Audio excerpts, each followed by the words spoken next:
Hi everybody, welcome back. It is officially 2025, so I figured why not have this be the very first favorites video I have ever made. 2024 was such a big year for me because I decided to jump into content creation a little bit more. I had my first full year of streaming, which went so well, and I'm really proud of myself. And then I started to push myself to do other forms of content. I have so many things planned for 2025 that I am really looking forward to, and I'm definitely looking to take YouTube a little bit more seriously. I think for a lot of us, as the years go past, there's ups and downs always.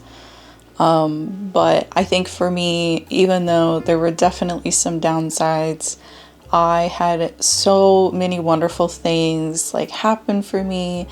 Whether that be just the community members I made, the friendships I've created, how far I've pushed myself, and also just the fact that I even got through it at all. So I'm going to look on 2024 very fondly in the future, even though it definitely had some pretty tough moments. I don't want 2024 to just be defined by that.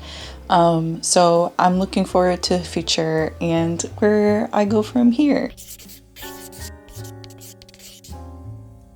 We are going to start off with my first and biggest favorite of 2024, which is my cozy office space. I am so excited that I got to a point in my home where I could really put together a space that was for myself. It's not totally perfect and it's not totally set yet. I'm still kind of working on the closet a little bit, but that is just gonna come with time. The fact that I even have a really comfortable space to go to call my own, which I've always wanted in life, is just such an accomplishment for me. If you are ever curious, please check out, I have 3 previous videos actually about setting up this room, from painting to my desk, as well as this little nook over here that also includes putting together this little bookshelf too. My next favorite is going to be my hobonichi techo. I just posted a video setting up my 2025 journal.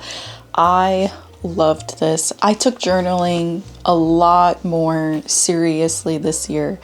Whether it was in this daily journal with scheduling or whether it was with junk journaling, which I'll talk about a little bit later. Having something like this where I could that worked well with my brain to keep track of my schedules, my to-do lists, and things like that, did so many positive and wonderful things for my mental health and my mental load this year, especially because I decided to take content creation more seriously. And it wasn't just content creation. I joined 2 bands and I had to keep track of practicing schedules and performance schedules.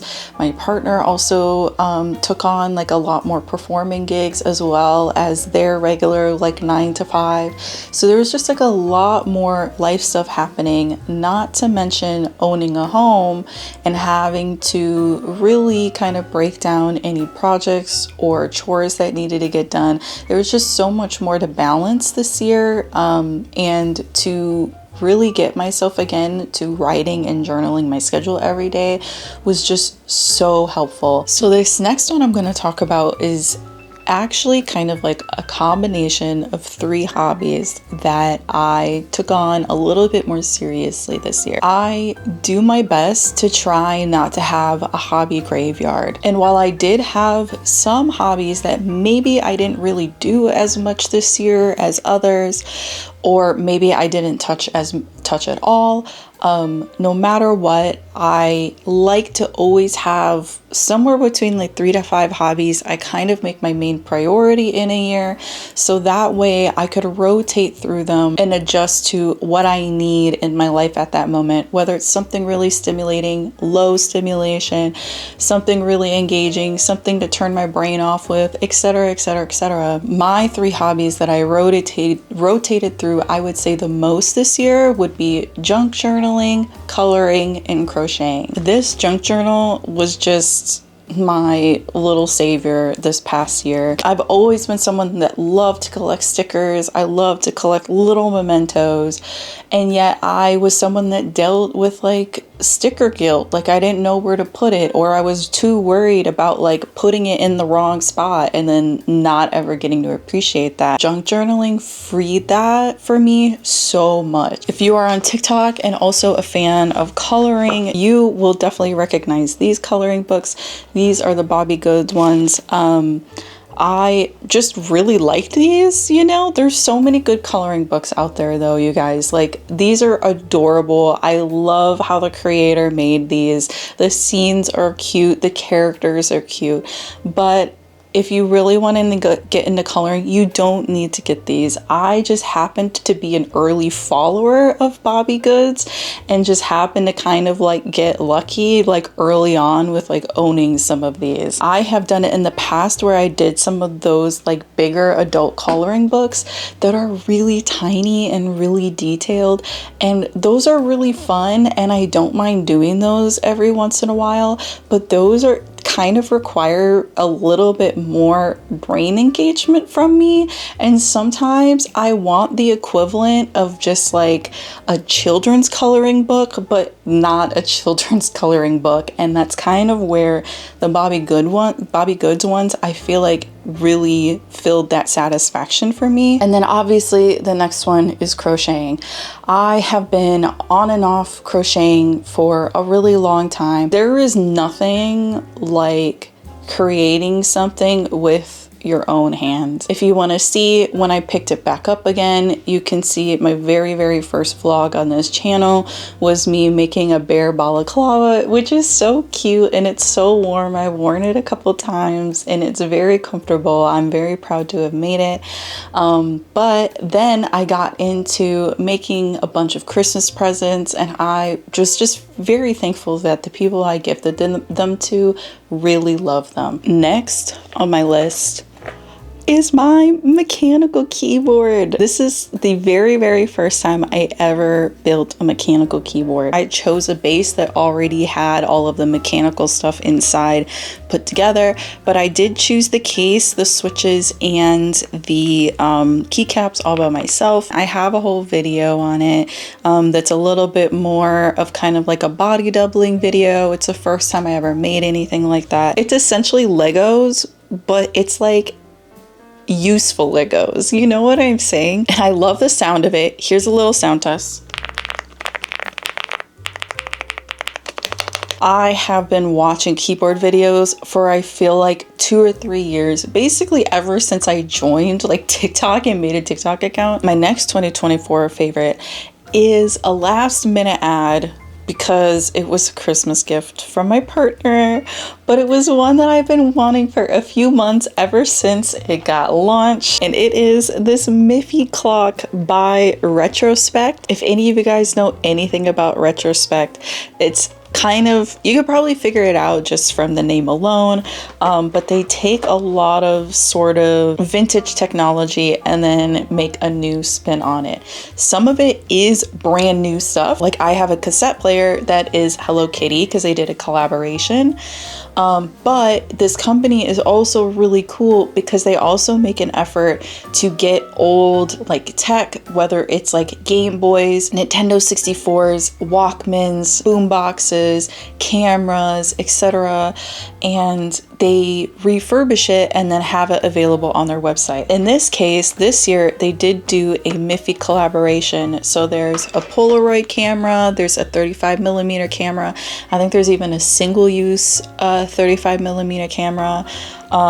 There's a couple clocks. I just feel really special that my partner surprised it for me for Christmas. So I'm going to be definitely setting this up later, but it is so cute. It is one of those analog clocks. So those little the numbers kind of like flip up and down. The only downside to this is I wish it was an alarm clock so I could have it next to me in my bed. Next, we're going to get into some of my favorite beauty products that I got into this year. So this first one I am going to mention is the Wet n Wild Breakup Proof Skinny Waterproof Liquid Eyeliner. This thing is fantastic. The brush on it is so small. I used to work at MAC. I used to work at Estee Lauder. I know it probably doesn't seem like it now because I kind of don't really do my makeup in like a really big fancy way. I've just relaxed a lot on like makeup and beauty and things like that as I've gotten older. But the one thing that I have never ever lowered my quality on is liquid eyeliner pencils. Like one of my favorite eyeliners I ever used and someday I would love to get again is the Tom Ford dual-sided eyeliner. I freaking love that eyeliner pencil and it's my favorite thing in the entire world, but it's $60. I am very, very proud and excited that I have found this one. I am so happy with this. I am so happy with this. And it doesn't smudge on me. It has the tiniest little brush. It's just perfect. Next on my list is the e.l.f. Brow Lift. This is an eyebrow gel that, oh my God.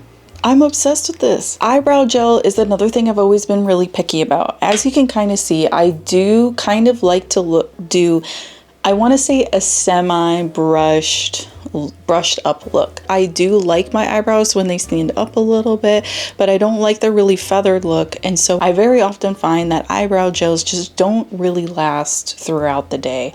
And this stuff lasts, oh my God, it's so strong and you only need a tiny bit and it just works all day long. My last beauty favorite is a lip combo that I did for hydration. I am someone that has always struggled with very dry, cracking, peeling lips. Even when I was younger, you know, like in my 20s and teens where my skin was more oily, even though I was so oily on my face when I was growing up, I still had very, very dry, cracked lips. Let me tell you, this combo has completely changed my lips, and that is these two little products right here. If you're someone on TikTok and you keep up with K-beauty, you've probably seen this video of this girl that like interviewed like her mom that was in her like 50s or 60s, and she was just like, "Mom, how do you keep your lips so plump and juicy and hydrated and blah blah blah?" And she said this is the combo, and let me tell you, I got the combo and it's not bullshit, you guys. It has done such wonderful things for me. You start off by placing this serum. It's a hyaluronic acid serum, the torriden dive-in serum. It's a low molecular hyaluronic acid serum.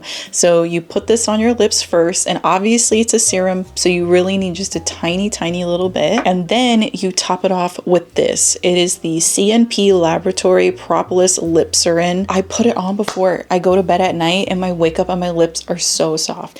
I do my skincare in the morning, and I put this combo on again to help with my lips, and it is just so wonderful. Like, I went on my trip for Christmas and to go see family, and I didn't bring this with me because I kind of forgot it at home, and I came back and I literally had a split on my lip, and that night, no joking, and like this split hurt, you guys. The split was so painful, and it was red, and it was like almost bleeding. And I'm telling you, that first night I got back and put this combo on, the soreness and went away the next day. It still took like another day or two to help with some of like the actual like peeling and other cracking, but it helped with the pain like immediately. And then all of a sudden, like 3 or 4 days later, my lips were back to normal. They were plump, they were soft. I can't say it enough. You can pry this combo from my cold dead hands. I will never let this go. So we are going to get into talking about some books. If I'm being honest, I really did not do as much reading this past year as I was hoping. I unfortunately had some pretty bad before bedtime habits where I just sat there and scrolled on my phone and keeping myself awake, unfortunately, longer than I should have. And I am someone that really tries to make sure that I read before bed because it helps me fall asleep faster. It's obviously a little bit healthier for your brain. Sometimes books do keep you up a little bit later, but if you are someone that reads before bed, you kind of know that it holds a very, very different weight than sitting there and scrolling on TikTok, Instagram, what have you, for just like hours and hours and hours. I have two books that I'm going to talk to you about today, and the first one is going to be Tombs by Junji Ito. I am a huge Junji Ito fan. The very first book I read of his was Uzumaki, and then I went into Tomi, etc. Uzumaki is still probably my favorite of his book series. If you are unfamiliar with Junji Ito, definitely go in with caution because it is horror manga. There's a lot of body horror in here.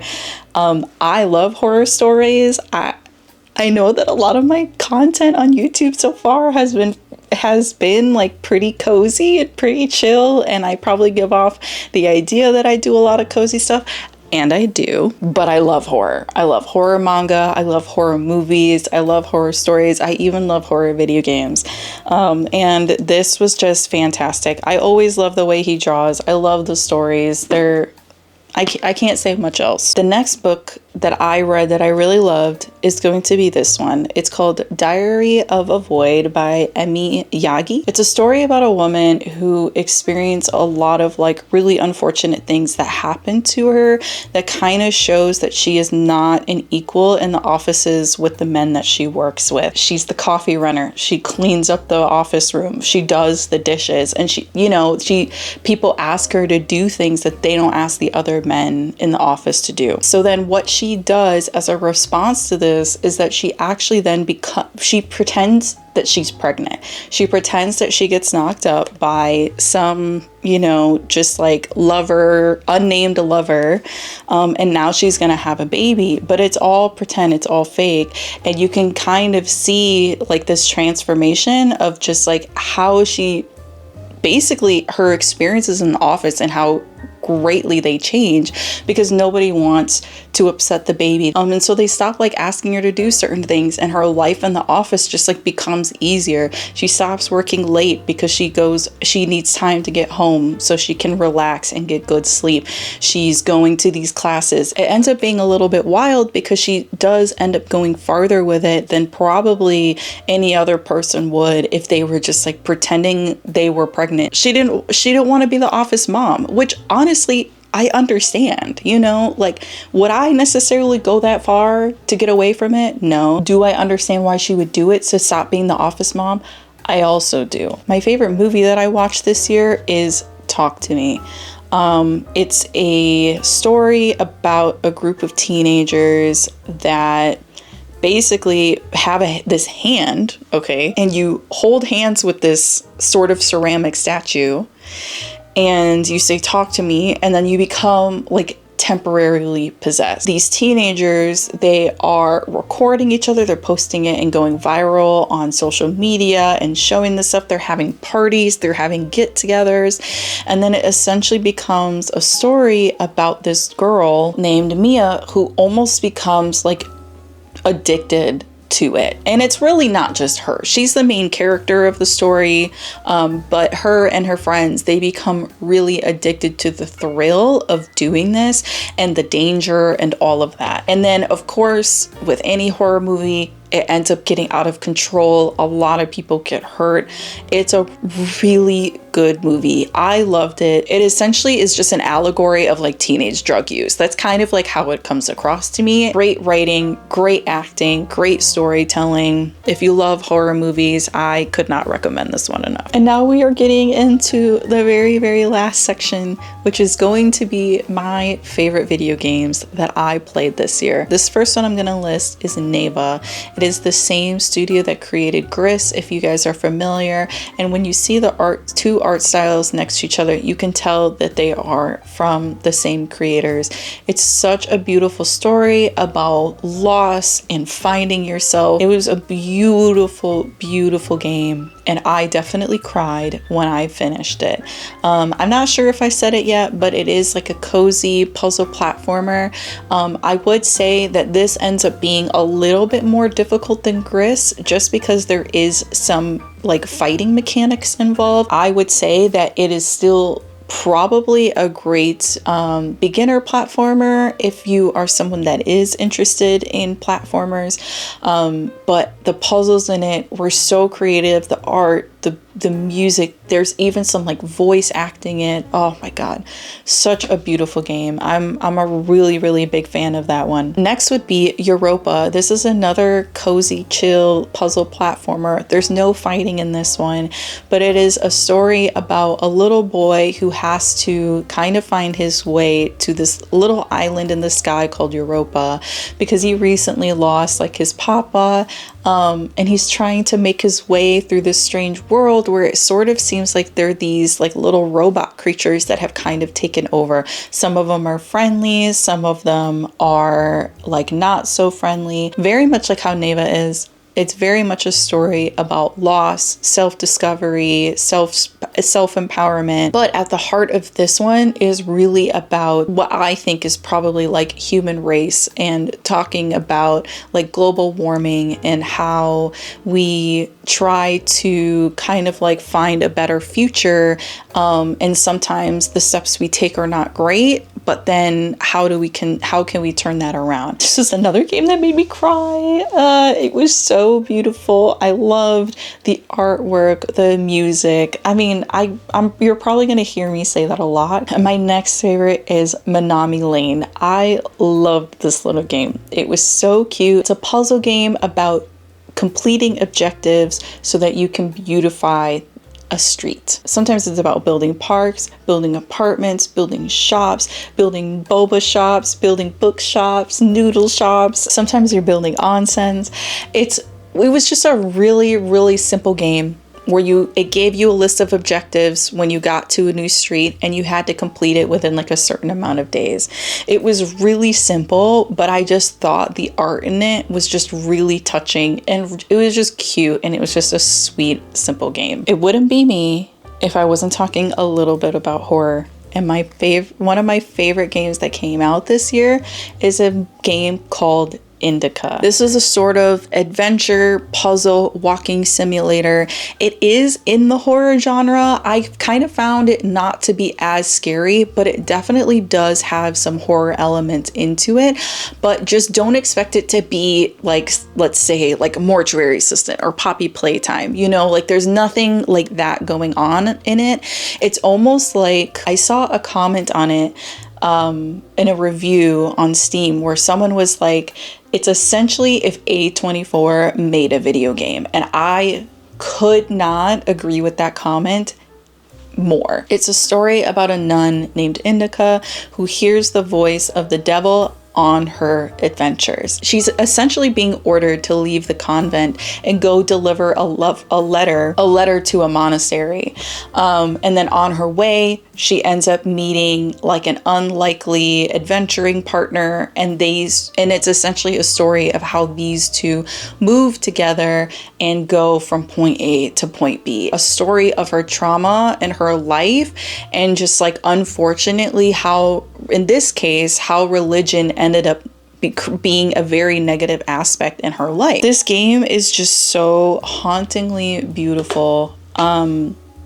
It is really heavy and touches on a lot of unfortunately traumatic subjects, especially in the time period that it's set in, and basically just like how INDIKA has no choices in her life. I got really lucky, and I got to talk on the podcast No Small Games, which my friends Emily and Kate run, and I got to talk with them about this game. This game had such a huge impact on me this year, and honestly, every single time I've watched a replay of it, or I ended up playing it myself and getting to talk to my friends about it, it gets me in such a self-reflective mood. My last favorite that I'm going to talk about, and is my favorite game of this year, is Elden Ring.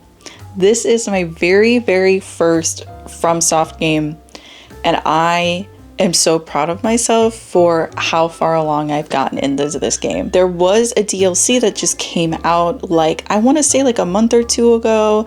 I haven't gotten to a point where I am playing it yet. I'm still in base game, but I did finish the storyline, and now I'm like off doing extra things.